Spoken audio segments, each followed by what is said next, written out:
Tu vas pas me dire que toi, quand tu étais plus jeune, tu t'es pas amusé à souffler dans le Péritel parce que ça passait pas sur la télé. Ah, là, forcément, je parle pas d'un temps où c'est qu'on allumait les téléphones, on faisait partage de connexion, puis on regardait les films à la télé. Je parle pas de ce temps-là. Moi, je parle de temps du magnétoscope.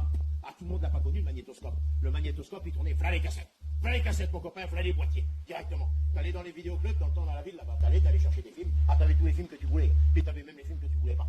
Mais malheureusement, quand tu y allais, t'étais obligé d'y aller. C'était plus fort que toi, mon frère.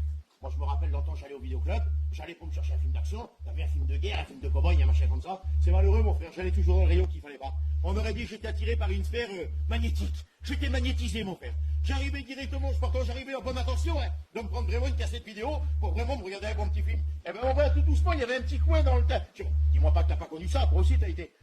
Tu regardais comme ça, tu guettais en haut, comme ça. Bon, putain, tout doucement, t'avançais, à pas de loup, tu guettais les films, puis tout doucement, tu te dirigeais vers là-bas. Tu guettais comment c'était. Il fallait que tu y vas. Ah, tu guettais que des copains, que des films, mon frère, qu'il n'y avait pas là-dedans. Même pas la peine, maman.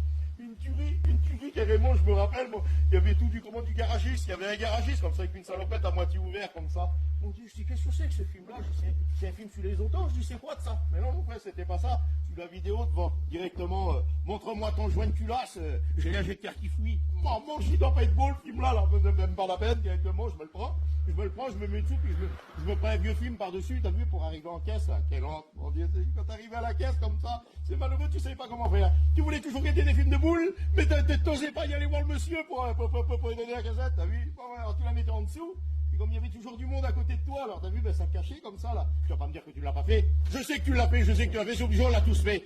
J'ai 48 ans, mon frère. Tu vas pas me dire que si t'as mon âge, que tu l'as pas fait, on l'a tous fait. Hein, c'est comme quand t'allais dans les bureaux de tabac et que tu voulais regarder les films de vélo en haut, t'as vu, hein. T'arrivais, tu prenais la bande à Picsou en bas. Tu guettais les Picsou magazine, hein. Alors t'avais la tête, elle était dirigée vers le bas, mais t'avais les yeux, ils étaient en haut, comme ça. Puis directement, t'as vu, t'étais là, tu jouais, tu guettais, maman, tu vas pas me dire que tu l'as pas fait, on l'a tous fait, hein.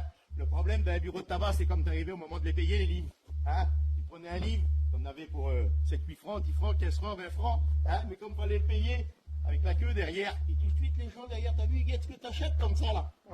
Ah, t'attendais d'être le dernier, hein, allez-y, madame, voilà le paquet de films de livres de cul que t'avais dans les mains. Allez-y, madame, tu les faisais passer, puis hop, tu prenais le dernier comme ça, puis d'aller. Et au moment où t'arrivais pour payer, mon frère, c'était pas le monsieur du bureau de tabac, c'était sa femme qui était là pour t'encaisser.